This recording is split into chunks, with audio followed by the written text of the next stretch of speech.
গত 22 এপ্রিল সন্ত্রাসবাদীদের হাতে নৃশংসভাবে খুন হয়েছিলেন 28 জন ভারতীয় পর্যটক। এই ঘটনায় প্রতিশোধের আগুনে জ্বলছে ভারতের 140 কোটি জনগণ। প্রতিদিনই ভারতের বিভিন্ন স্থানে সংগঠিত করা হচ্ছে প্রতিবাদ মিছিল।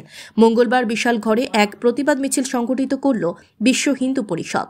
মিছিল থেকে নিহতদের প্রতি শ্রদ্ধা অর্পণের সাথে দোষীদের কঠোর শাস্তি প্রদানের দাবি জানানো হয়। এদিন বিশালগড় মোটর স্ট্যান্ড থেকে শুরু করে বিশালগড় বাজার ও নারী মঙ্গল স্কুল প্রদক্ষিণ করার পর বিশালগড় ব্রিজ চৌমুনিতে এসে শহীদদের স্মরণে 2 মিনিট নীরবতা পালন করা হয়।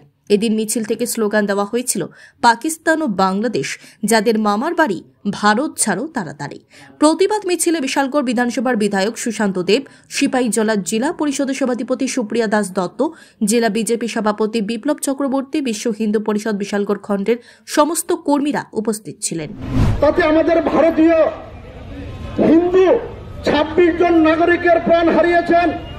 তারা ধর্মের ভিত্তিতে ধর্ম যাচাই করে যে কলমা পড়তে পারেনি, যে কলমা পড়তে পেরেছে, যারা কলমা পড়তে পারেনি তাদেরকে বেছে বেছে গুলি করেছে।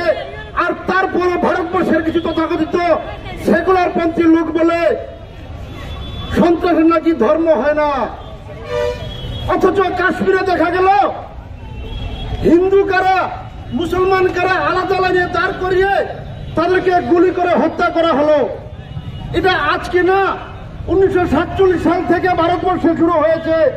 পাশাপাশি আমাদের বাংলাদেশে যেভাবে হিন্দু নিধন যজ্ঞ চলে, কিছুদিন আগে আমাদের পশ্চিমবঙ্গে মুর্শিদাবাদ জেলার শমশেরগঞ্জে যেভাবে বেছে বেছে হিন্দু বাড়ি ঘরে আগুন দেওয়া হয়েছে, একই পরিবারের 2 জন বাপ ছেলেকে হত্যা করা হয়েছে, তারপরেও বলে সন্ত্রাসবাদের ধর্ম হয় না। আমি বিশ্ব হিন্দু পরিষদের প্ল্যাটফর্ম থেকে আজকে বলতে চাই, আর কতদিন হাতে চুরি মুখে কুলু পেটে বসে থাকবে হিন্দুরা?